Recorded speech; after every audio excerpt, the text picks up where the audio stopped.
Welcome to the ब्रेनिंग heart दोस्तों। चलो आज एम लक्ष्मीकांत का दूसरा चैप्टर पढ़ते हैं।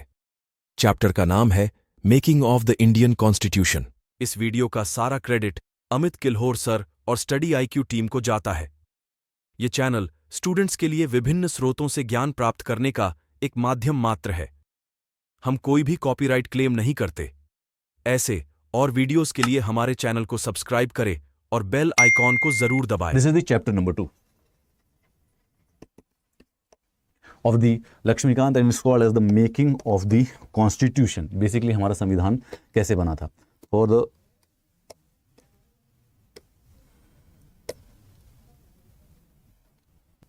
sorry guys. Okay, this is it. So let's start it. We are actually starting with the making of the Indian Constitution. So just a brief background. Usually हमें इसकी खास ज़रूरत नहीं होती है, लेकिन what is exactly the story till now हम उसके बारे में एक बार बात कर लेते हैं। हमारा yesterday we did the historical background, the first chapter of the Lakshmikant. जो first chapter है historical background, it only discusses about before the Constitution time. तो ब्रिटिशर्स 1750 से लेके 1947 तक इंडिया की सबसे बड़ी पॉलिटिकल पावर थे।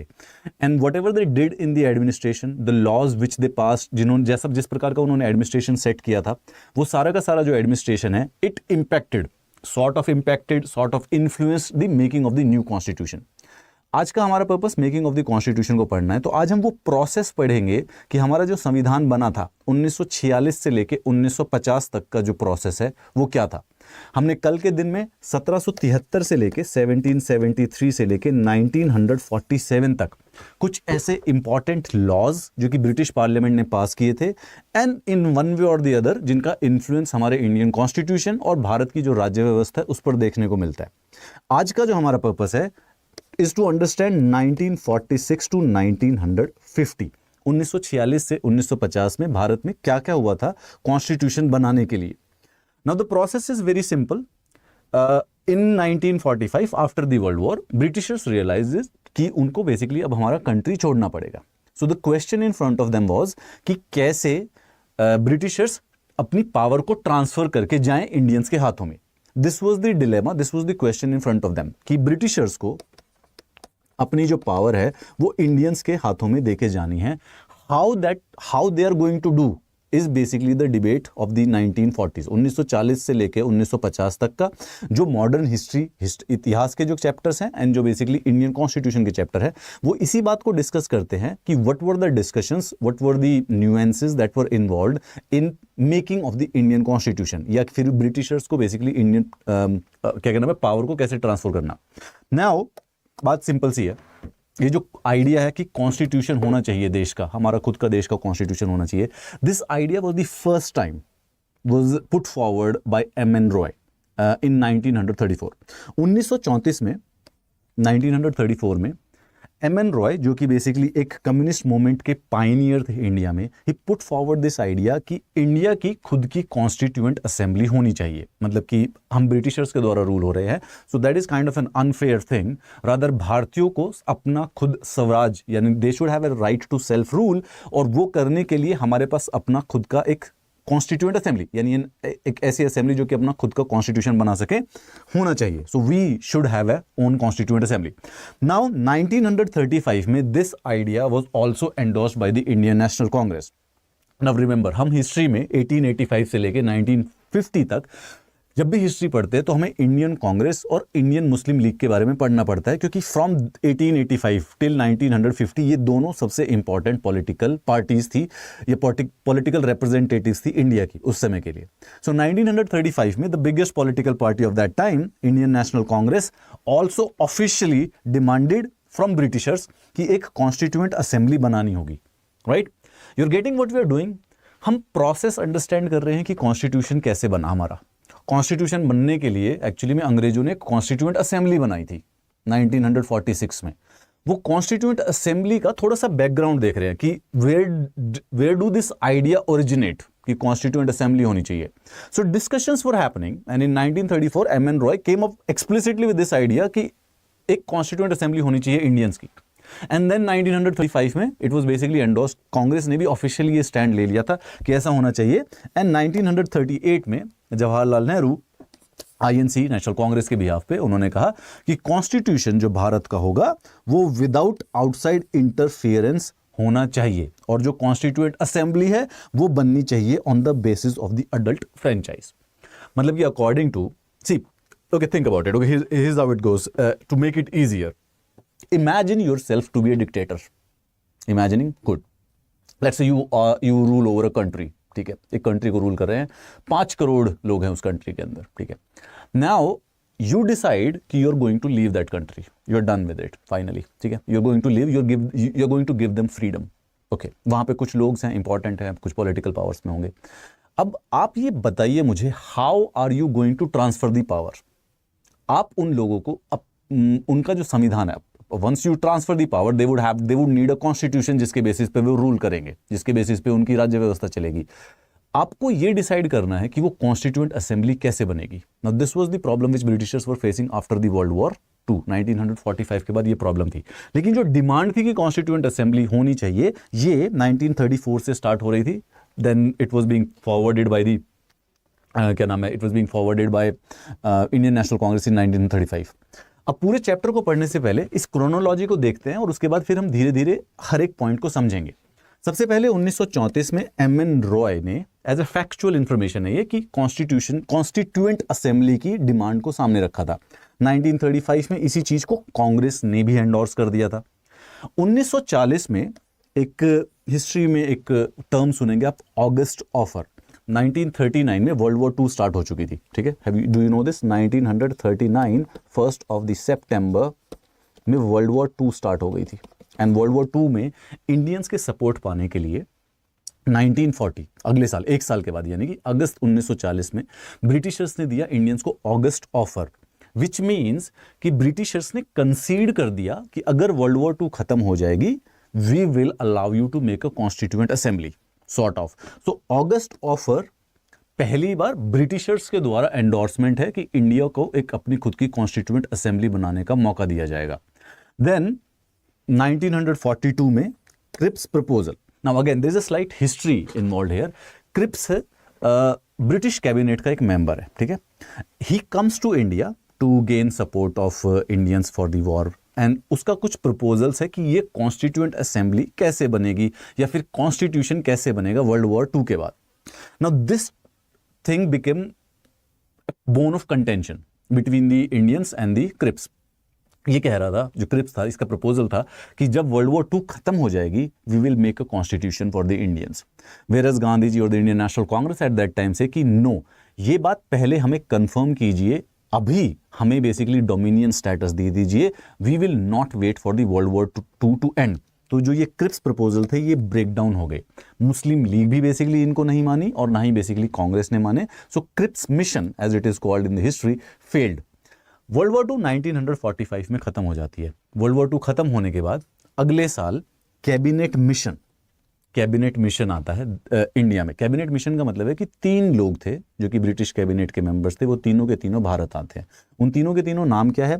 पैथनिक लॉरेंस, स्टैफोर्ड क्रिप्स, ये वही वो 1942 में जो था वही इंडिविजुअल है, अब ये सेक्रेटरी ऑफ द स्टेट बन चुका है, and AV Alexander. So these 3 people come to India with a proposal कि this is the way we are going to create your constituent assembly, and the Indians agree to it. Okay, जब हम ये बोलते हैं ना कि Indians agree to it, और मतलब वाई, ऐसा कौन सा प्रपोजल था जो पहले नहीं है? व्हेन वी से कि कैबिनेट मिशन एक्सेप्ट हो गया था और क्रिप्स प्रपोजल फेल हो गए थे, इसका मतलब यह है कि 2 political forces could not come to terms in context of the Cripps. So Stafford Cripps का मिशन क्यों फेल हो जाता है? क्योंकि कांग्रेस और Indian Muslim League could not come on a compromise, या बेसिकली एक दूसरे के साथ अग्री नहीं करते हैं। वेयरएज कैबिनेट मिशन अग्री हो गया, इसका मतलब है कि कांग्रेस और Indian Muslim League, both of them basically agreed to the proposal of the cabinet mission. And I'll repeat, what is cabinet mission? British cabinet के 3 members हैं, Pathnick Lawrence, Stafford Cripps, and the A.V. Alexander. These 3 come to India in February 1946, and they propose the way to make the constituent assembly, कि आपकी संविधान सभा कैसे बनेगी, मैं उसका आइडिया दे देता हूं आपको. And the Congress and the Muslim League said कि fine we agree to this, इस प्रकार से बनती है तो will take it. Now what happens is that कि कॉन्स्टिट्यूएंट असेंबली जो बनाने का प्रोसेस जो दिया था, कैबिनेट मिशन ने कहा कि आपकी कॉन्स्टिट्यूएंट असेंबली में 389 लोग होंगे. आपकी कॉन्स्टिट्यूएंट असेंबली में 389 लोग होंगे. ओके, 389 लोग में 296 ब्रिटिश इंडिया से होंगे और 93 प्रिंसली स्टेट से होंगे. हम इसको अभी डिटेल में पढ़ेंगे, will learn it in a detail. ये जो 296 है, इसमें कुछ मुस्लिम्स के लिए रिजर्वेशन है, कुछ सिख के लिए है, एंड बाकी सारे के सारे all of others would be included in the general. इसमें से ये सारे के सारे लोग इलेक्टेड होंगे, एंड जो ये प्रिंसली स्टेट्स के 93 हैं, ये सारे के सारे नॉमिनेटेड होंगे. Now before you understand this, you should look at this map. 1947 से भारत कुछ इस प्रकार से दिखाई देता था. इसमें ये जो पिंक कलर का और जो ये येलो कलर का डिफरेंस है, the yellow colour is basically ruled directly by the Britishers. ठीक है, इनको प्रोविंसेस कहा जाता है, ये येलो कलर का area. And the pink colour they are called as the princely states. मतलब कि यहां पे सॉवरेनिटी, पैरामाउंट सी या सुजेरनिटी जो है वो ब्रिटिशर्स की है, बट ये ऑटोनोमस किंगडम्स हैं. मतलब कि जैसे हैदराबाद है, so it is being ruled by the Nizam of Hyderabad independently. बस फॉरेन रिलेशंस और जो डिफेंस है और जो कम्युनिकेशन है, कुछ इंपॉर्टेंट चीजें जो है वो ब्रिटिशर्स मैनेज करते हैं. And legally speaking, the Nizam of the Hyderabad thinks or concedes that Queen of the England is basically the King of the Hyderabad. मतलब कि वो हैदराबाद को रूल कर रहा है, लेकिन क्वीन या किंग ऑफ इंग्लैंड के नाम पे. सो प्रिंसली स्टेट्स हैं, ये सारे की सारी सब्सिडरी थी ब्रिटिशर्स की. और जो ब्रिटिश इंडिया है, मतलब कि the Britishers used to directly rule Madras presidency, Bihar, United Provinces, Punjab, Sindh, NWFP, इस प्रकार से इन प्रोविंसेस को. सो जब कॉन्स्टिट्यूएंट असेंबली बनानी थी, तो हमें ये दोनों के दोनों प्लेसेस के लोग चाहिए थे. तो जो ये येलो एरियाज हैं, यानी कि ब्रिटिश इंडिया जिनको डायरेक्टली रूल करता है, डिसाइड किया गया कि यहां से 289 लोगों को इलेक्ट किया जाएगा. 296 लोगों को इलेक्ट किया जाएगा ब्रिटिश इंडिया से, एंड 93, ये जो पिंक एरियाज हैं, यहां से 93 लोगों को नॉमिनेट किया जाएगा प्रिंसली स्टेट्स के नाम पे. जो भी वहां के किंग और प्रिंसेस हैं, they will nominate one person to join the constituent assembly. तो पूरे देश से 389 लोग चुने जाएंगे, that will become the constituent assembly. ये लोग संविधान बनाएंगे पूरे के पूरे देश के लिए. That was the plan of the cabinet mission. इस चीज के लिए इंडियन कांग्रेस भी अग्री हो गई और इस चीज के लिए मुस्लिम लीग भी अग्री हो गई थी. दोनों के दोनों अग्री हो गए, तो वो डिसाइड किया गया, एंड वी फाउंड, मतलब फिर हमने वो 389 लोगों को चुन लिया. वंस दे वर चोजन, तो मुस्लिम लीग और कांग्रेस के बीच में फिर दोबारा से डिफरेंसेस हो गए. Now will talk about that also. So क्या हुआ, जब ये 389 लोगों को चुन लिया गया था, ठीक है, मुस्लिम लीग और कांग्रेस के अंदर फिर दोबारा से डिफरेंसेस हो गए. तो अब दिसंबर 1946 में कॉन्स्टिट्यूएंट असेंबली को मिलना था. दे थिंक, मतलब now they have to start working, right, they have to start working. पर अब डिफरेंसेस दोबारा से क्रीप हो जाने की वजह से मुस्लिम लीग बोली कि मुझे यहां पे ज्वाइन नहीं करना, I choose not to join. So they chose not to join. Muslim League ने बॉयकॉट कर दिया. सो पहली बार जब हमारी कॉन्स्टिट्यूएंट असेंबली मिलती है, सो 9 दिसंबर 1946 को, instead of the 389 people, only 211 people were present, जो कि सारे के सारे कांग्रेस के थे. 207 इसमें से कांग्रेस के थे और 4 बेसिकली इंडिपेंडेंट थे. और जो मुस्लिम लीग के थे उन्होंने बॉयकॉट कर दिया, और प्रिंसली स्टेट्स वाले जो 93 लोग हैं उन्होंने भी बेसिकली ज्वाइन नहीं किया. They also kept it actually away. And then we will talk about कि हमारी कॉन्स्टिट्यूएंट असेंबली कैसे काम करती है, कैसे नहीं काम करती है. So on and on will talk about this. You get the idea. So demand जो थी वो फाइनली, जब कॉन्स्टिट्यूएंट असेंबली की डिमांड उठी, कांग्रेस जब उसको पुट फॉरवर्ड कर रही थी, तो 1940 में ब्रिटिशर्स ने इसको एक्सेप्ट कर लिया. They said okay, in principle हम ऐसा कर देंगे, but they said that we are going to do it after the world war II. Okay, not before that, after the world war II. But yeah, it was verbally principle पे accept हो चुका है. So now we know कि it's just a matter of time, we will get our constituent assembly. 1942 में sir Stafford Cripps, this guy, he is the member of the cabinet, यानी कि Britain government का, you can imagine the second most important or the third most important person of that time, came to India with a draft proposal कि कैसे independent constitution बनेगा world war II के बाद. ठीक है, दैट वाज इट. बट ये जो idea था ये रिजेक्ट कर दिया गया. रीजन बीइंग, मुस्लिम लीग ने डिमांड की कि बेसिकली आप देश को 2 भागों में बांटना पड़ेगा. You would have to have 2 separate constituent assembly. Cripps proposal ने उस समय ऐसा नहीं बोला था कि 2 सेपरेट प्रपोजल होने चाहिए, बट उन्होंने बोला कि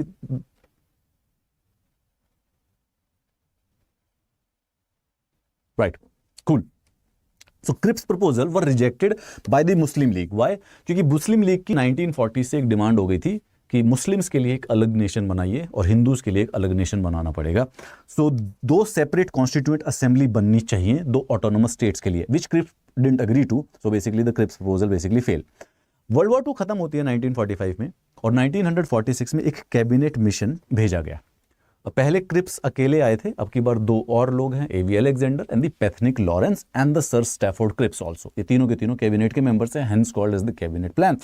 दे were sent to India while it rejected the idea of the 2 constituent assembly.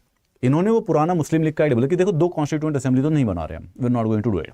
They did put forward a basic idea जिससे दोनों के दोनों यानी कि कांग्रेस और मुस्लिम लीग सेटिस्फाई हो गए। They figured fine this the plan which they suggested for certain reasons, for historical reasons, basically not certain reasons, the Indian National Congress and Muslim League basically agreed.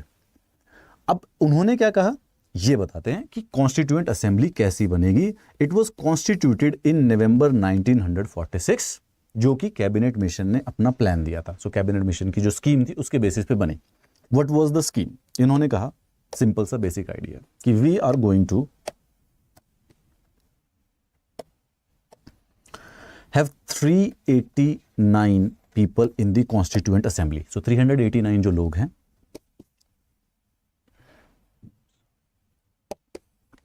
389 जो लोग हैं वो बेसिकली कॉन्स्टिट्यूएंट असेंबली में होंगे। 296 British India से और 93 जो हैं वो प्रिंसली स्टेट से। तो अगर आपको ये मैं मैप दिखाऊं सामने, so this is how it was. जो ये पिंक वाले एरिया हैं they are all princely states, Mysore, Hyderabad, Rajasthan, Gujarat and central India, Rajputana, Bahawalpur, Balochistan states, Jammu and Kashmir, Punjab की कुछ स्टेट्स थी, Manipur, Sikkim, Tripura, these Madras states, these states for princely states. So यहाँ से 93 लोगों को चुनना है, और जो ये yellow the British Indian provinces, यहाँ से 289 लोगों को चुनना था। This 296, why do I keep on saying again 289, 296. I know why I keep on saying 289. I'll come to that. ठीक है, प्रोविंसेस थे 296 में से 292 11 प्रोविंसेस से, नॉट अ कॉम्प्लेक्स थिंग। ठीक है, चलिए अब क्या हुआ एक बार बात ध्यान से सुनो। अब यहाँ पे इंपॉर्टेंट वाली बात है कि 389 में से मुझे 296 लोगों को प्रोविंसेस से चुनना है, 93 लोगों को प्रिंसली स्टेट से चुनना है। Easy now, these 93 is easy. Why? क्योंकि ये सबके सब नॉमिनेट होने हैं। तो जो भी प्रिंसली स्टेट्स थी, दीज ब्राउन एरियाज, यहां से लोगों को सिंपल नॉमिनेट कर दिया जाएगा, not a problem. Now remember, जो ये स्काई ब्लू कलर की जो आप स्टेट्स प्रोविंसेस देख रहे हैं एंड ग्रीन कलर के जो प्रोविंसेस देख रहे हैं, ये सारे के सारे ब्रिटिश इंडिया के पार्ट हैं। तो यहां पे 1946 में हुए इलेक्शंस, जिनको कहते हैं प्रोविंशियल इलेक्शंस, प्रोविंशियल इलेक्शंस, ठीक है, 1946 में कैबिनेट मिशन के प्लान आने के पहले अप्रोक्सीमेटली इलेक्शंस हो चुके थे। तो यहां पे काइंड ऑफ प्रोविंशियल गवर्नमेंट्स बनी हुई थी, और जो स्काई ब्लू है यहां पे कांग्रेस की मेजॉरिटी थी, और जो ग्रीन कलर के एरियाज हैं यहां पे इंडियन मुस्लिम लीग की मेजॉरिटी थी। एंड लुक एट इट, यहां पे मुस्लिम लीग की मेजॉरिटी है, यहां मुस्लिम लीग की मेजॉरिटी है, एंड यहां मुस्लिम लीग की मेजॉरिटी है। If you now we know that India did get partition in 1947. Look, those areas जहाँ पे इंडियन मुस्लिम लीग विन की थी, वही एरियाज जो हैं जो कि पार्टीशन हुए थे। कांग्रेस जिस जिन एरियाज के अंदर मेजॉरिटी रखते थे वो पार्टीशन नहीं हो पाए। Now the thing is that central provinces, Bombay, United provinces, Bihar and Orissa, Madras, Assam and so on and all these states, यहाँ पर प्रोविंशियल इलेक्शन। इमेजिन कि अभी जो स्टेट गवर्नमेंट के इलेक्शंस हैं, ठीक है, इन्हीं इलेक्शंस को तो एमएलएस के इलेक्शन हुए हैं। तो जो ये 296 लोग चुने जाने हैं, ये provincial MLAs, provincial member of legislative, जो यहां पर एमएलएस बेसिकली यानी कि member of provincial legislative assemblies हैं, उनको चुनने थे। दीज पीपल जो कि इलेक्शन हुए हैं 1947 में प्रोविंसेस के, उन्होंने इन 296 लोगों को वोट करके चुना। We get it? See, each provinces and the princely states were to be allotted seats in proportion to their respective population, and that is why we have the number of 389. जब provincial assembly बनी थी 1946 में, तो हमारे देश की total population थी 38 करोड़ 90 लाख 38.9। तो एक कॉन्स्टिट्यूएंट असेंबली की सीट थी 10 लाख इंडिविजुअल, 10 लाख सिटीजन्स के अगेंस्ट, ठीक है। 1 seat is equal to, you get the idea, roughly 1 seat per 1 million of the population.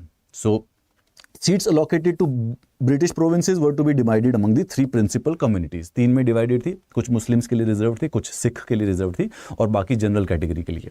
और जो रिप्रेजेंटेटिव्स थे हर कम्युनिटी के, they were elected by the members of that community in provincial legislative assembly, and voting was to be the method of the proportional representation by means of the single transferable vote. Basic idea है कि जो member of provincial legislative assembly है, मैं वैसे hint के लिए बता देता हूं कि ये जो प्रोविंशियल लेजिस्लेटिव असेंबली है, यहां पे 1500 के करीब 1500 member of provincial legislative assembly थे, MPLC. These people voted to choose these 296 people. Okay, that was the key. The representative of the princely states were to be nominated by the heads of the princely. तो princely states वाले हैं, उनको तो सिर्फ और सिर्फ nominate किया जाना था। So constituent assembly was partly elected 296 people, the partly nominated the rest of the 93 people. Moreover, the members were to be indirectly elected. So जैसा जवाहरलाल नेहरू ने 1938 में इमेजिन किया था कि constituent assembly adult universal adult franchise के basis पे बनेगी, ऐसा नहीं हुआ था। लिमिटेड लोग, सी उस समय सबके पास फ्रेंचाइज नहीं थी, like not everybody had the right to vote. So जो प्रोविंशियल लेजिस्लेटिव असेंबली के इलेक्शंस में जो जीते थे वो भी basically full fledged universal adult franchise पे नहीं थे, और उसके बाद इनडायरेक्ट इलेक्शंस हुए हैं कॉन्स्टिट्यूएंट असेंबली के भी। So there is a slight difference. So elections of the constituent assembly, ये जो 296 ब्रिटिश इंडिया के हैं, they were held in the July August of 1946। फरवरी के समय में, फरवरी 1946 में प्रोविंसेस के इलेक्शन हुए, मार्च में कैबिनेट मिशन प्लान आया है, जुलाई और अगस्त 1946 में ये 296 लोगों को चुनने के लिए इलेक्शन हुए हैं। The Indian Congress one 208, Muslim league 73 और बेसिकली इंडिपेंडेंट लोगों को 15। नाउ ये 389 में से 296 ब्रिटिश इंडियंस हैं, ब्रिटिश इंडियन के प्रोविंसेस से आना है, एंड दी 93 जो हैं ये बेसिकली प्रिंसली स्टेट से आएंगे। 296 में इलेक्शंस हो गए, जुलाई अगस्त में इलेक्शंस हुए। सो यहां पे 200 जो 8 सीट्स हैं वो इंडियन नेशनल कांग्रेस की हैं, 73 जो हैं वो मुस्लिम लीग की हैं, एंड द 15th जो है वो इंडिपेंडेंट है। तो you can imagine if you look at the map, जो ये वाला मैप था, सो ये जो तीनों सीटें थे, यहाँ पे मुस्लिम्स, इंडियन मुस्लिम लीग की मेजॉरिटी है तो इन्होंने अपने इंडियन मुस्लिम लीग के मेंबर्स को कॉन्स्टिट्यूएंट असेंबली में चुना। यहाँ पे कांग्रेस की मेजॉरिटी है तो इन्होंने कांग्रेस के मेंबर्स को मेजॉरिटी में चुन लिया। That is was the simple. 93 seats ये अलॉकेटेड थी, दे वर नॉट फिल्ड पर से, मतलब कि कॉन्स्टिट्यूएंट असेंबली में वो लोग आए नहीं थे। तो अभी के लिए आप इमेजिन कीजिए कि ये 296 वाला काम पूरा हो चुका है, 296, and these some of them have not been nominated, they have slightly kept away. Fine. यहां पे once these elections happened, Muslim League और इंडियन नेशनल कांग्रेस में फिर दोबारा से डिफरेंसेस आ गए, एंड मुस्लिम लीग डिसाइडेड कि हम तो इसको बॉयकॉट करेंगे। अब इलेक्शंस में पार्ट ले लिया, अब इसको बॉयकॉट करेंगे। नाउ रिमेंबर, ये जो पर्पस है इन 389 लोगों को चुनना, इसके 2 पर्पस है। द फर्स्ट वन, इसकी कॉन्स्टिट्यूएंट असेंबली बनाई जाएगी, ठीक है, that would be the second thing, interim government भी बनानी है। They are suppose to make the interim government, क्योंकि कॉन्स्टिट्यूशन बनने में कितना भी समय लग सकता था। तो Britishers had a plan, they will choose these 389 people, they'll make a interim government and they will say कि you can make the constitution। अगर कांग्रेस और मुस्लिम लीग इस बात पे अग्री करते हैं so they'll leave India, and that would have been the case, वो final हो जाता है and nothing else। but Muslim league didn't actually agree to it। लेकिन इलेक्शंस में पार्ट लेने के बाद जो ये 296 लोग हुए, 2 काम हुआ इसमें। सबसे पहले एक इंटरिम गवर्नमेंट बनाई गई, इंटरिम गवर्नमेंट, जिसमें इन 296 मेंबर्स से लोगों को लिया गया। कोई फाइनेंस मिनिस्टर था, कोई होम मिनिस्टर था, कोई basically vice president. Jawaharlal Nehru was basically the vice president, the finance minister was from the Muslim league. तो ये गवर्नमेंट बन गई, इसमें मुस्लिम लीग पार्टिसिपेट करती है एवरीडे, बट जो ये कॉन्स्टिट्यूएंट असेंबली बनी है इन्हीं लोगों की, the Muslim League actually says that we are going to boycott it. You see the problem, there is going to come a problem, this will become a problem. Constituent assembly directly elected तो नहीं थी, पर incidentally constituent assembly के अंदर भारत के समाज के उस समय के जितने भी रिप्रेजेंटेटिव थे, Hindus, Muslim, Sikh, Parsi, Anglo Indian, Christians, SC, ST, even the females were actually included. Assembly में सब के सब ऑलमोस्ट उस समय के जो सबसे इंपॉर्टेंट पॉलिटिकल पावर वाले लोग थे सब इंक्लूडेड थे एक्सेप्ट महात्मा गांधी। अच्छा, कॉन्स्टिट्यूएंट असेंबली काम कैसे करती है, बात ध्यान से सुने। So what happened is that कि once this was made as a constituent assembly, ये गवर्नमेंट वाली मुद्दे को छोड़ देते हैं for now, let's leave it for us. So these 296 people were supposed to meet and start their work to making the constitution. So the date was chosen and they were supposed to meet for the first time on the 9th of December 1946. The Muslim League boycotted. They said कि we don't want to become part of it. वो नहीं आए उस दिन। तो वहां पे उस समय सिर्फ और सिर्फ कांग्रेस के जो लोग इलेक्टेड थे वो आ गए। तो टोटल 296 में से सिर्फ और सिर्फ 211 पीपल वर देयर। 207 कांग्रेस के, 4 बेसिकली इंडिपेंडेंट। सो दिसंबर 9, 1946 को फर्स्ट टाइम कॉन्स्टिट्यूएंट असेंबली मिलती है। वाई? मुस्लिम लीग बॉयकॉटेड और वो इंसिस्ट करने लगे कि हमें सेपरेट स्टेट ऑफ पाकिस्तान चाहिए। So it was attended only by 207 members of Congress plus 4 of क्या नाम है इंडिपेंडेंट भी। Now doctor Sachin, the man behind me which you can see, doctor Sachidanand Sinha, he was the oldest member by age. Okay, by age he was elected as the temporary chairman of the assembly following the French practice. So France में एक just it's a tradition kind of a thing, एक basic practice है कि जब कोई भी assembly पहली बार मिलती है तो उस दिन जो भी एज में सबसे ओल्डेस्ट है उसको प्रेसिडेंट बना लेते हैं। Now this guy is a temporary president. इसका काम होता है नए प्रेसिडेंट को इलेक्ट कराने का प्रोसेस करना। So he was elected. So 9 December of 1946 को जब कॉन्स्टिट्यूएंट असेंबली बैठी थी तो doctor Sachidanand Sinha basically was the president. He was addressing them everybody और इनका पर्पस था इलेक्शंस कराना। ही डिड द इलेक्शंस करवाए इन्होंने और 11 दिसंबर को 11th ऑफ द दिसंबर को 1946 को doctor Rajendra Prasad was basically as usual. On December 11, 1946, Rajendra Prasad was elected as the permanent president of the assembly. Similarly, then हमने उसके बाद वाइस प्रेसिडेंट चुने। एच.सी. मुखर्जी को वाइस प्रेसिडेंट चुन लिया गया था। बाद में एक और वाइस प्रेसिडेंट चुन लिया था टी कृष्णमाचारी को। फैक्चुअल डेटा है, आप इसको आराम से पढ़ सकते हैं। So HC. Mukherjee and T Krishnamachari were 2 vice president of the. ठीक है, अब काम करना स्टार्ट करते हैं। प्रेसिडेंट चुना जा चुका है तो दिसंबर 13, 1946 को जवाहरलाल नेहरू एक प्रपोजल लाते हैं इस कॉन्स्टिट्यूएंट असेंबली के पास, which is called in history as the objectives resolution. As the name explains, it's objectives resolution. What are the objectives of this constituent assembly? Let's make it a resolve. उस चीज को resolve कर लेते हैं, उस चीज को रेजोल्यूशन बना लेते हैं, राइट? तो वो बहुत बेसिक है, बहुत ही सिंपल है। उसके अंदर कुछ कुछ ऐसी चीजें लिखी थी कि जो ये कॉन्स्टिट्यूएंट असेंबली है ये इंडिया को एक इंडिपेंडेंट और सॉवरेन रिपब्लिक बनाएगी एंड उसके बाद हम एक कॉन्स्टिट्यूशन बनाएंगे जिससे हमारे देश का फ्यूचर गवर्नेंस चलेगी and so on. It just details what is the vision of the constituent assembly suppose to be. So it was introduced by Jawaharlal Nehru on December of the 30th of the 1946, also called as the Objectives Resolution.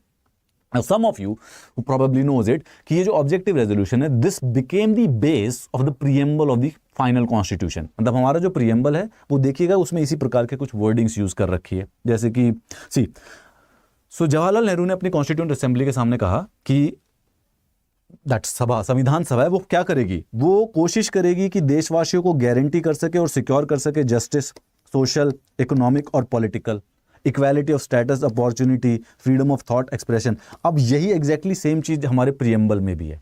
तो ये vision थी, it was kind of a lighthouse कि this is the target, this is the destination where we have to go for the constituent assembly, which was given in the objective resolution. You don't actually have to learn it per se, but याद रखिएगा।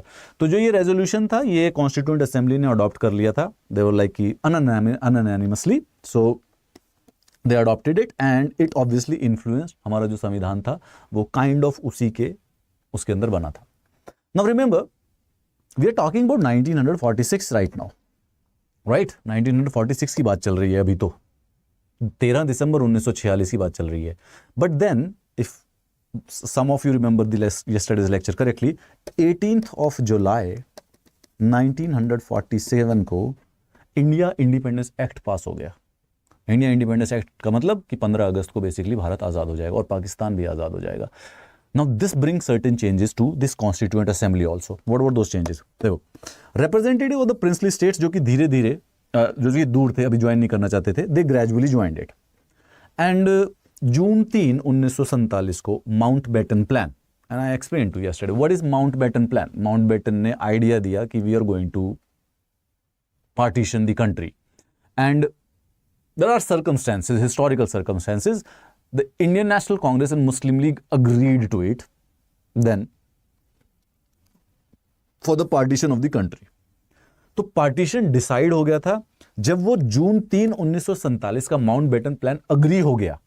Like everybody agreed, the Britishers agreed, Indian national Congress agreed, the Muslim league agreed. तो British parliament ने Indian independence act 1947 को पास कर दिया, and this was passed on the 18th of July 1947. ये जो act है इसके अंदर लिखा क्या था, इससे होता क्या क्या है. इसने बोला कि पहले 3 important changes. The assembly was made a fully sovereign body. तो जो ये कॉन्स्टिट्यूएंट असेंबली 1946 में बनी थी, अब ये full fledged powerful body बन जाती है, सॉवरेन बन जाती है इंडिया इंडिपेंडेंस एक्ट से, and could frame any constitution. वो जो मर्जी कॉन्स्टिट्यूशन बनाए, Britishers have nothing to do with it, and it can abrogate और ऑल्टर एनी लॉ. और ब्रिटिश पार्लियामेंट ने जो भी लॉ बना रखे थे जो कि इंडिया पे लागू होते थे, वो कुछ भी हटा सकती है, उसको डिलीट कर सकती है. सेकंड, एक लेजिस्लेटिव बॉडी भी. The simple logic is that कि constitution take some time to build, तो बीच में 2-3 साल में अगर लॉ बनाने की जरूरत पड़ेगी तो who will make that. So the idea was that कि that legislative body that would be done by the same constituent assembly. Till that तो नॉर्मल ऑर्डिनरी लॉज भी बेसिकली यही इनेक्ट करेंगे, and these two tasks were to be performed on separate days. अलग अलग दिन पे किया करते थे. Assembly became the first parliament of the free India. और more importantly इन्होंने बाइफरकेट कर दिया कि जो पाकिस्तान का एरिया है वहां से जो लोग चुने गए थे वो पाकिस्तान की कॉन्स्टिट्यूएंट असेंबली, और जो इंडिया का जो एरिया है यहां से जो लोग चुने गए थे वो इंडिया की कॉन्स्टिट्यूएंट असेंबली. असेंबली को 2 काम मिले हैं, एक कॉन्स्टिट्यूशन बनाने का, एक लॉ बनाने का. जब कॉन्स्टिट्यूशन बनाने के लिए मिलती थी तो डॉक्टर राजेंद्र प्रसाद उसको चेयर किया करते थे, और जब वो लॉ बनाने के लिए मिलती थी तो वो जीवी मावलनकार, द पिक्चर बिहाइंड मी, जो ये लोग हैं, ही इज द जीवी मावलनकार, ये इसको चेयर किया करते थे. ये दोनों के दोनों फंक्शंस तब तक चलते हैं जब तक कॉन्स्टिट्यूशन नहीं बन जाता. Get the idea? इजी. देखो, Muslim League members from the areas included in the Pakistan, India हमारी कॉन्स्टिट्यूएंट असेंबली से चले गए, वो बन गई पाकिस्तान की. Consequently the total strength of the assembly came to 299 as against the 389. अब लॉजिकली स्पीकिंग प्लान ये था कि ये 389 बनेगी, लेकिन अब ये घट के कितनी हो गई? 299. वाई? क्योंकि कुछ एरिया जो है वो पाकिस्तान के अंदर चला गया. टोटल 389. तो इंडिया जब आजाद हुआ था तो हमारी पॉपुलेशन कितनी हुई? 29 करोड़ 90 लाख के करीब इंडिया की पूरी पॉपुलेशन, क्योंकि हमारे में 299 मेंबर्स थे. The strength of the Indian provinces was reduce 296 से 229. तो जो ये 296 की थी प्रोविंसेस की, ये हो गई 229, और प्रिंसली स्टेट्स जो ये 93 थी ये हो गई 70. Can you see it? I hope so. I hope this is clear कि ये किस वजह से, how the numbers are changing. Will repeat it once. ठीक है, विल रिपीट इट वंस. 389 लोगों को कॉन्स्टिट्यूएंट असेंबली के लोगों को चुनना था. Okay, why? और ये इसमें फर्क क्या था? 296 ब्रिटिश इंडिया से थे, 296 ब्रिटिश इंडिया से, और 93 प्रिंसली स्टेट से. लेकिन जब विभाजन हुआ तो क्या हुआ? ये 296 की बजाय बचे 229, और जो ये 93 थे इसकी बजाय बचे 70. Make sense? तो ये टोटल हो गए 299 इंडियन कॉन्स्टिट्यूएंट असेंबली, राइट. और ये जो 296 है इसके बारे में हमने देखा ही था कि इसमें 208 लोग कांग्रेस के थे, 73 लोग मुस्लिम लीग के थे, और 15 लोग इंडिपेंडेंट हुआ करते थे. तो अब जो मुस्लिम लीग के एरिया, जो पाकिस्तान के एरिया में गए, दे जॉइंट देयर, और जो इंडिया के एरिया में अगर कोई मुस्लिम लीग का भी इंडिविजुअल था तो वो इंडियन कॉन्स्टिट्यूएंट असेंबली का मेंबर बन गया. टोटल 299. इंडिया इंडिपेंडेंस एक्ट पास होने पे ये 299 लोगों को काम दिया गया था कि they are going to make constitution, और जब तक कॉन्स्टिट्यूशन नहीं बन जाता they are going to make law also. जब कॉन्स्टिट्यूशन बनेगा तो doctor Rajendra Prasad is going to be the president, और जिस दिन ये लॉ बनाने का काम करेंगे उस दिन GV Mavalankar would be the chairperson of this. Make sense? ठीक है, डन है. Great.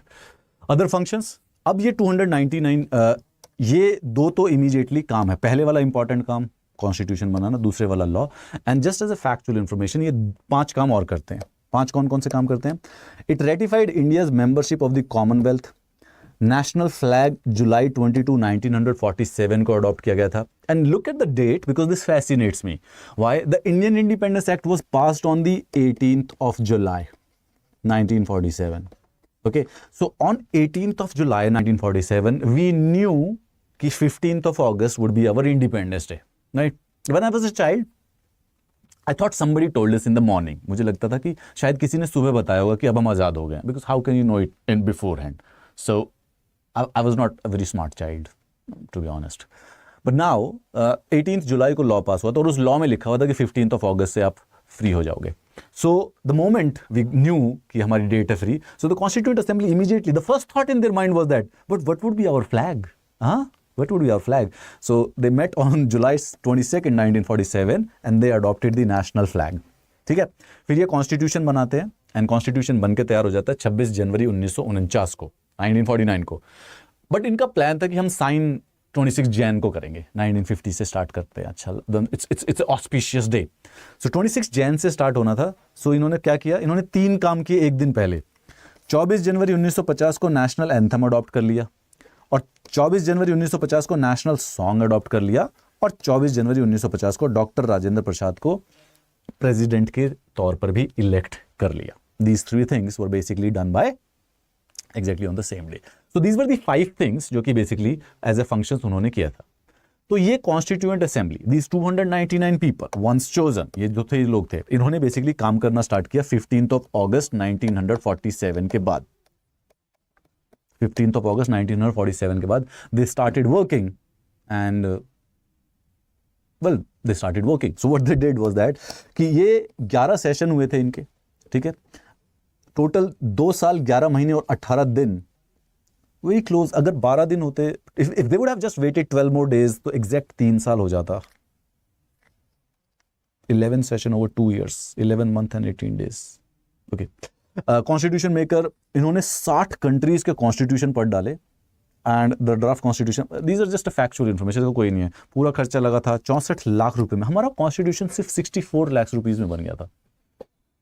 Look, I don't know what you think about it, but believe me, whenever I think about the Constitution, it is a massive achievement. 150 crore लोग हैं दुनिया के अंदर जिनका day to day and per day, जिनकी life अभी तक 75 साल के बाद भी उस डॉक्यूमेंट से इन्फ्लुएंस होती है, जो कि सिर्फ 64 लाख रुपए में बना दिया गया था.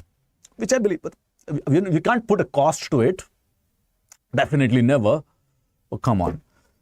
तो जनवरी 24 1950 को कॉन्स्टिट्यूएंट असेंबली लास्ट दिन मिली थी, क्या कहते हैं, बट हाँ, कॉन्स्टिट्यूएंट असेंबली ना उस दिन खत्म नहीं हुई थी. Again I tell you the reason. देखो क्या होता है. सो दिस हैपेंस दिसंबर 1946 में.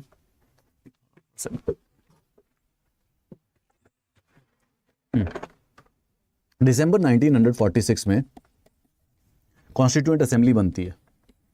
अभी ब्रिटिशर्स सबसे बड़ी, ब्रिटिशर्स हमारे पावर है. Constituent assembly 15th of August 1947 से इसके पास 2 काम है. एक तो ये लॉ मेकिंग बॉडी है और एक ये कॉन्स्टिट्यूशन मेकिंग बॉडी है. जो ये कॉन्स्टिट्यूशन मेकिंग बॉडी वाला काम है, ये 26 जनवरी 1950 को खत्म हो जाता है. यहाँ पे लॉ बना रही है, पर अभी भी ये law making as in parliament, it is basically the parliament of the country at that time. तो ये अभी भी पार्लियामेंट का काम जारी रखती है. क्यों? क्योंकि अब नया पार्लियामेंट कैसे चुना जाएगा, based on this constitution.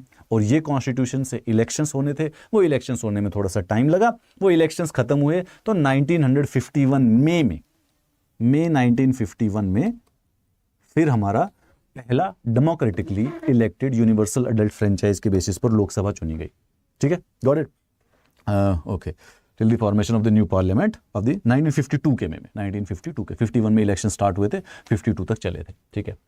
Committees, तो जो ये 299 लोग थे अलग अलग कमिटीज पे काम करते हैं. Constituent assembly appointed committees. अब इसमें से ना ये थोड़ा सा रट्टाफिकेशन वाला है. जैसे यूनियन पावर्स की कमेटी को जवाहरलाल नेहरू लीड करते थे, चेयरपर्सन थे.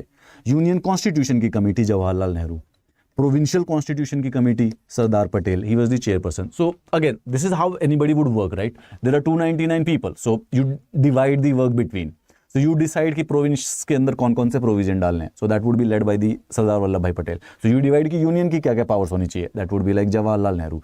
Doctor B R Ambedkar was the head, the chairman of the drafting committee, which you would know and you would read is the most important committee of the Indian Constitution. And बड़ी सारी सी है, मतलब advisory committee on fundamental rights, minorities, tribal, excluded areas. इस committee की कुछ और sub committees थी, you can actually remember and learn it as much as you want, थोड़ा सा रट्टा वट्टा लगाया जा सकता है। Rules of procedure committee, minor committees भी थी। जवाहरलाल नेहरू का नाम जिसमें आए वो याद कर लेना, बी आर अम्बेडकर जी का नाम जिसमें आए वो याद कर लेना, और राजेंद्र प्रसाद जी का नाम जिसमें आए वो तीनों के तीनों याद कर लेना। तो steering committee was headed by the doctor Rajendra Prasad, states committee was headed by the Jawaharlal Nehru, rules of procedure committee. बाकी god bless you and I hope UPSC would not make it as more difficult than, ठीक है, ये याद करने के लिए। Drafting committee, इसके बारे में बात करना, ये याद करना इंपॉर्टेंट। सो जैसे ही हम आज़ाद हुए थे 15 अगस्त 1947 को, after 14 days drafting committee was formed. 7 लोग थे इसके अंदर, बी आर अम्बेडकर इसके चेयरमैन थे। 7 लोगों के नाम अगर आपको याद हो जाते हैं तो it is actually good for you, ठीक है। Doctor B R Ambedkar being the chairman, N Gopalaswami Ayyangar, Alladi Krishnaswami Iyer, doctor K M Munshi, Syed Mohammad Saadulla, and now the more tricky part कि N Madhav Rao was the final member. पहले एक्चुअली में बी एल मित्तर थे, लेकिन B L मित्तर की resignation हो गया तो एन माधव राव बन गए। And then T T Krishnamachari ये फाइनल मेंबर थे, पहले इन्होंने रिप्लेस किया था डीपी खेतान को जिनकी डेथ हो गई थी। So these 7 people they were the drafting committee, और इन्होंने कॉन्स्टिट्यूशन बनाया था। ये ड्राफ्टिंग कमेटी ना 5 मिनट का काम है और उसके बाद चैप्टर खत्म हो जाएगा, तो ध्यान से सुनना। ड्राफ्टिंग कमेटी ने क्या किया, इनका पर्पस था कि एक ना बेसिक ड्राफ्ट बनाओ कि कैसा कॉन्स्टिट्यूशन होना चाहिए, what would the constitution be. So they did, after taking into consideration the proposal of the various committees, इन्होंने फरवरी 1948 में एक बेसिक ड्राफ्ट बना लिया, और वो first draft of the Indian constitution publish करा दिया गेजेट ऑफ द इंडिया में। और लोगों को, इंडियंस को, like if you would have been alive at that time and your grandfather and grandmothers were probably, और the great grandfathers maybe, so they were allowed to read that draft constitution and send suggestions to include or delete something. That was possible at that time. So 8 महीने का people of India were given 8 months to discuss the draft and propose amendments. और उन public comments के basis पर, उसके criticism पर, उसके suggestion के बेसिस पर ड्राफ्टिंग कमेटी ने एक सेकंड ड्राफ्ट बनाया जो कि अक्टूबर 1948 में पब्लिश किया। नाउ मैं क्रोनोलॉजी बताता हूं, होल्ड करो, मैं पहले क्रोनोलॉजी बताता हूं सिंपल सी, ठीक है, जिससे पूरा आसान याद रहेगा। कॉन्स्टिट्यूशन बनता कैसे, ड्राफ्टिंग कमेटी ने कॉन्स्टिट्यूशन कैसे बनाया था।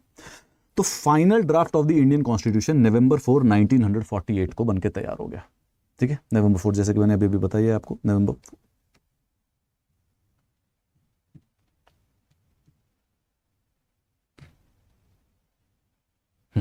Drafting committee prepared second draft, इसके बाद डिबेट विबेट करके इन्होंने पूरा का पूरा ड्राफ्ट बना दिया कॉन्स्टिट्यूशन का नवंबर 4 1948।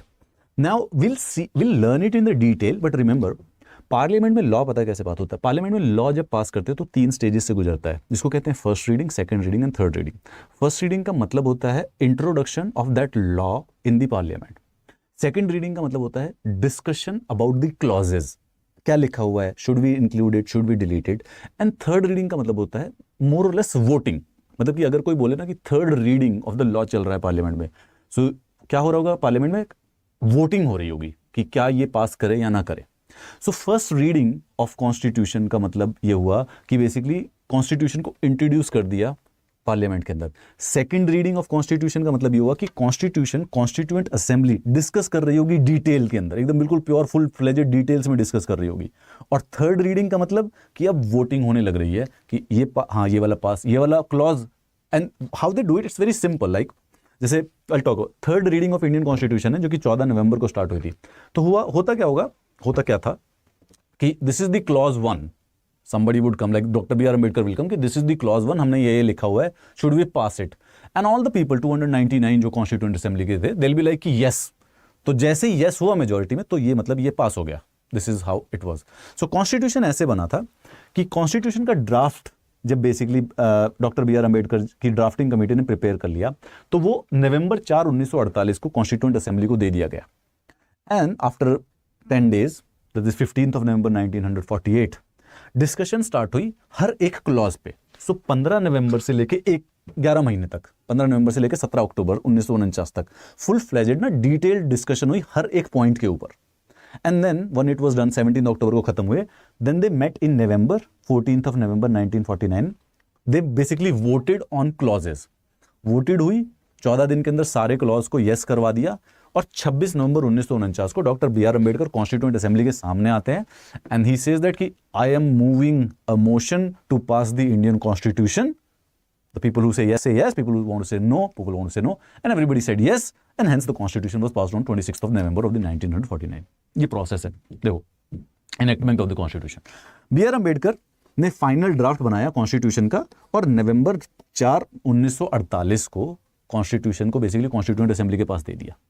जनरल डिस्कशन हुई इसके ऊपर 5 दिन पे, सबने रीड कर लिया, everybody like all those people read it and everybody like wow what a constitution, ये तो बहुत ही अच्छा लग रहा है, इसके अंदर कुछ चेंजेस कर दो तो इससे बढ़िया तो कुछ बनेगा ही नहीं। They probably talk, they don't talk, they never talk like that, they were lawyers and journalist, they had a more tact. The second reading, अब second reading is the longest process of a bill, of a law making process, ठीक है, सबसे detailed होता है। तो constitution का भी process वही है जो लॉ बनने का। Constitution is a law, is the supreme law, तो प्रोसेस एग्जैक्टली वही है, क्लॉज बाय क्लॉज। ये नवंबर 15, 1948 को स्टार्ट हुआ था, टोटल 11 महीने चला है, अक्टूबर 17, 1949 तक। तो 7000 अमेंडमेंट प्रपोज की गई थी, और कम से कम नहीं तो 2400 डिस्कस भी की गई थी, and depending on the things उन्होंने जो इंक्लूड करना था वो कर दिया। और थर्ड रीडिंग स्टार्ट होती है नवंबर 14, 1949। ये डेट याद रखो, 26 को तो पास हो रहा है, तो थर्ड रीडिंग का ऐसा नहीं है कि मतलब it's going to take time, so they're just passing the clauses. Dr. B. R. Ambedkar moved a motion, the constitution as settled by the assembly be bypassed। ये मोशन था 26 नवंबर 1949 को, and the motion of the draft constitution was declared as passed on November 26, 1949 and received the signatures of the members and the president। तो जो 15 अगस्त को हमने जब start किया था, तो टोटल 299 लोग मेंबर हुआ करते थे। 2-3 साल के बाद, 3 साल का प्रोसेस हो गया ऑलमोस्ट, तो 26 नवंबर 1949 को इन 299 में से 284 लोग उस दिन पार्लियामेंट के अंदर फिजिकली प्रेजेंट थे। बाकी मतलब जैसे बीच में कुछ लोगों की डेथ हो गई, कोई नहीं आ पाया, that's enough. There were a lot of old peoples in the Constituent Assembly. So, yeah. And this is also the date mentioned in the preamble as the date which the people of India adopted, enacted, gave themselves the Constitution. एक बहुत simple सा ना tricky question है कि preamble of the Constitution में क्या date mentioned है enaction of the Constitution की। It is 26th of November 1949, not the January which we generally celebrate as the Republic Day. So, first draft यानी कि first reading जो थी वो नवंबर 1948 को, फिर सेकंड लंबे वाली, फिर थर्ड, एंड 26 नवंबर को हमने कर लिया पास। नाउ कॉन्स्टिट्यूशन जब हमारा बनता है 26 नवंबर को, उसमें एक प्रियम्बल था, 395 आर्टिकल थे और 8 शेड्यूल हुआ करते थे। प्रियम्बल एक्चुअली में कॉन्स्टिट्यूशन बनने के बाद उसके अंदर इनेक्ट किया गया था। Doctor B R Ambedkar law minister थे, again he was the person जो कि ड्राफ्ट कॉन्स्टिट्यूशन जिन्होंने डिजाइन किया था। He's, for the reason because he was the chairman of the drafting committee, he's called as the father of the Constitution of India. अभी भी recently नवंबर 19, 2015 को government of India ने declare किया था कि 26 नवंबर को संविधान दिवस मनाया जाएगा। I think you probably know it by now. Just a trivia information to promote the constitutional values among citizens. Coming to the important parts, enforcement of the constitution. Constitution के बारे में 2 चीजें हैं, एक तो वर्ड है इनेक्टमेंट और एक है कमेंसमेंट, ठीक है। तो ये यहाँ पे अगर याद करना चाहता है कोई बच्चा तो देखो, इनेक्टमेंट, इनेक्ट और अडॉप्ट, ये हुआ है 26 नवंबर 49 को, और कमेंस, कमेंस ये हुआ है 26 जनवरी 1950 को। No particular reason, just have a sentimental value. 26 जनवरी था, उसकी सेंटिमेंटल वैल्यू थी because it was it use to be celebrated as a Swaraj Diwas, तो इसको स्वराज दिवस की तरह मनाते थे। तो सेंटिमेंटल वैल्यू की वजह से we chose let's begin our constitution from that date, ठीक है। बन के तो हमारा यहाँ पे रेडी हो गया था एज यूजुअल। कभी कभी होता है ना, like you buy a flat, it's completely ready, but then you wait for 10, 15 days, 20 days for a particular day to enter the flat, something like that.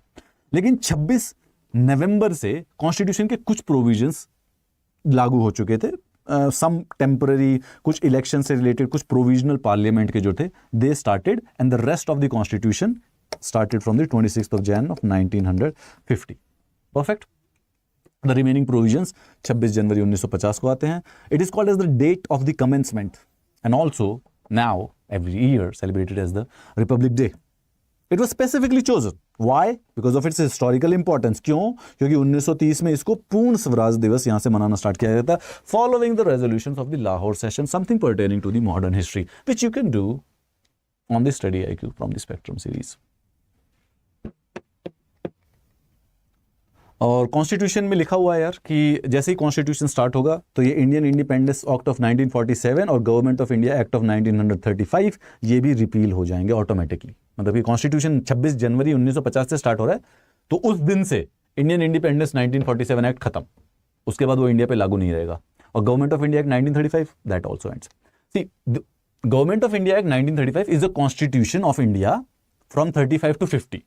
Government of India act 1919 is the constitution of India from 1919 to 1935.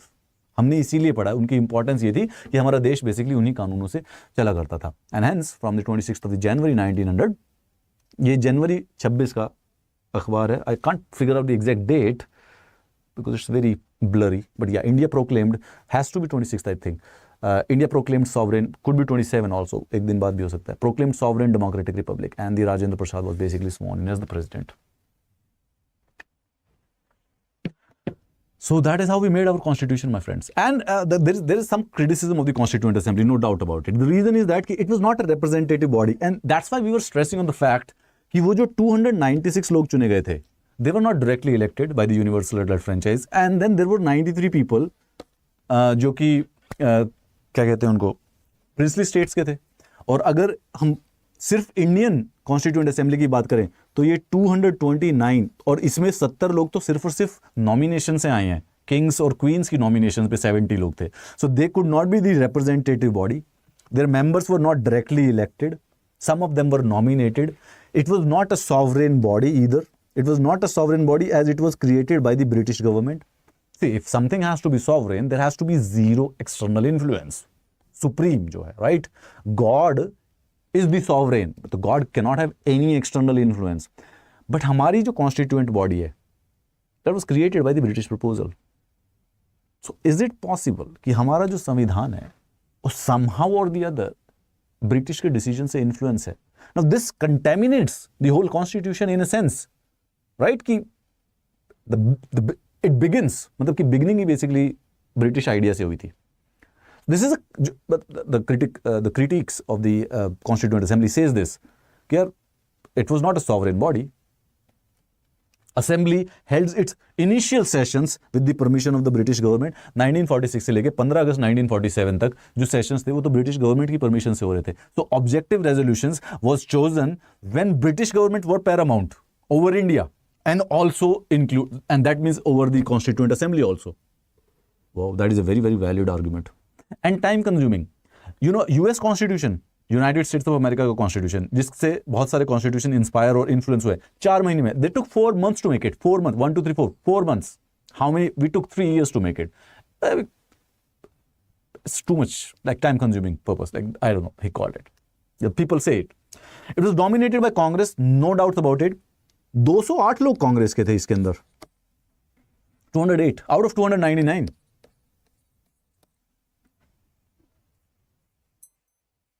Is dominated by the Congress. Was one party body in an essentially one party country. Assembly was the Congress and the Congress was India. And lawyer politician dominated. So yeah, they pointed out कि दूसरे जो sections थे society के, they were not sufficiently represented. Now I do not know, but there were no teacher or educator in, probably. Most probably होंगे भी. I think educator तो होंगे एक आधा, but I don't remember. But at least there were no YouTubers, no YouTube educators. I would like my community to be represented in the making of the Constitution. I would have represented the community of the YouTube educators in making of the Constitution. Probably there was no YouTube at that time. I think so. And it was dominated by the Hindus, a body of Hindus. only one major community. Winston Churchill was said that only one major community. Well, nevertheless, these are some क्या कहते हैं ये कुछ ऐसी मतलब just to have a critical analysis. The success of the Constituent Assembly lies in the fact that the constitution which they made have survived those 75 years. You can see what happened in the Pakistan. It's a mess of a country. It's a failed state. You know why? Because they couldn't create a constitution which could hold the country together. But our constitution, look at us. We're like better than Pakistan in literally like every single aspect. Like no jingoism is involved here. It's just like objective factual data here. Okay, there's nothing like it's not a patriotic or jingoistic statement. Just on basis of the objective data, we are practically, literally better than Pakistan in every single aspect, and that is because we had this constitution. Because what else? That this constitution could hold the country together so well that it could propel itself from the darkness of those colonialist time to the progress or to the path of the progress which we are on right now. So I think the criticism which is directed toward the Constituent Assembly is not as valid as it sounds in the mind, right? Depending on the circumstances at the time, that was the best possible measure. It would have been better if it would have been a universal elected franchise Constituent Assembly, but then we were probably not ready at that time, I think. Or maybe we were. We will never know. But the lucky thing is that we did good. We did create a we did create a document which works well. हमारी जो Constituent Assembly थी, ये उसकी seal है. The elephant. The elephant was adopted as the symbol of the Constituent Assembly. Now, Constituent Assembly तो 1946 में बन गई थी और तब तक तो पार्टीशन का कोई प्लान था नहीं. तो जो Constituent Assembly की सील है उसमें पूरा का पूरा इंडियन जोग्राफिकल इंडिया पाकिस्तान का जो एरिया है वो भी इंक्लूडेड है. Dr. B.N. Rao was appointed as the constitutional advisor to the Constituent Assembly. He was not a member of the Constituent Assembly but advisor थे. Like B.N. Rao की importance ये है कि जितना contribution doctor B R Ambedkar का है constitution बनाने में उतना ही सर B.N. Rao का भी है. That is how important he is. H.V.R. Iyengar was secretary. Now you'll have to remember some. These are just factual data. S.N. Mukherjee was the chief draftsman of the constitution. Prem Sehri, Narayan Raizada calligrapher थे. पहला constitution सिर्फ हाथों से लिख दिया था. And so on. You just read it. Okay, I don't know how this happened, but this did happen. So हमारा जो कॉन्स्टिट्यूशन है, it has been made in English, and we had no authoritative Hindi text. It's a legal requirement, but it's just a legality, but we had not. 1987. Imagine in 1987, somebody actually told the parliament और उनको साफ से बता दिया कि हमारे constitution का authoritative Hindi text नहीं है. They were like what are you talking about? Like Hindi is the majority language in the country and there is no authoritative Hindi text.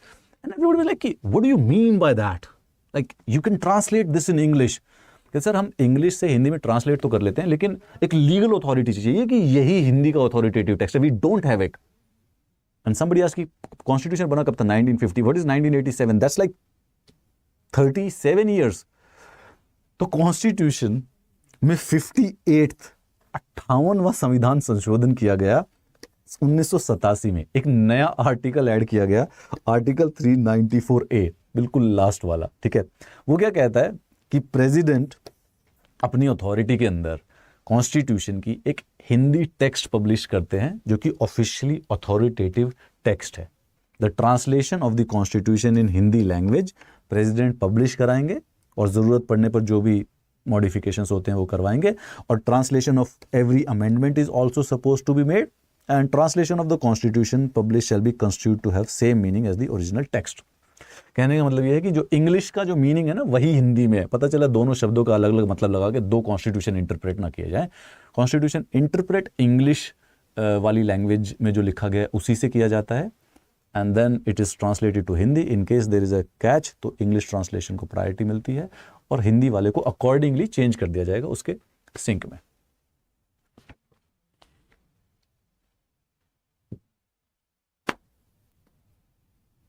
ये summary we have already done it.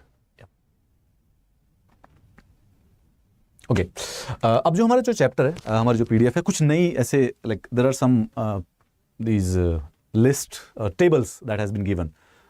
Not that important for the exam, but if you would have a look at it, if you'll just read them, probably it'll just give you some insight, more context to remember the information. जैसे ये कांग्रेस थे 208 कांग्रेस ने सीटें जीती थी, मुस्लिम League ने 73 seats जीत ली थी, and बाकी अगर आप 15 और देखना चाहते हो कि किस किस ने जीती थी, इंडिपेंडेंट्स ने 8, communist party, Sikh, scheduled caste and so on and on. Community wise 296 जो ये लोग थे इलेक्शन में, हिंदूज 163 थे, मुस्लिम्स 80 थे, scheduled caste and so on and on. Parsis भी थे, एंग्लो इंडियंस भी थे, सिख भी थे, बैकवर्ड ट्राइब्स भी थे, इंडियन क्रिश्चियंस, मतलब रिप्रेजेंटेशंस थी ऑलमोस्ट एवरी पॉसिबल मेंबर्स के. देयर वर 15 विमेन, 15 लड़कियां थी कॉन्स्टिट्यूएंट असेंबली में के.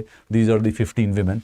विजय Lakshmi Pandit, Sucheta Kripalani, Sarojini Naidu was there, Rajkumari Amrit Kaur was there, Malati Choudhury was there obviously, Hansa Mehta, Begum Aizaz Rasul, Annie मैस्करनी.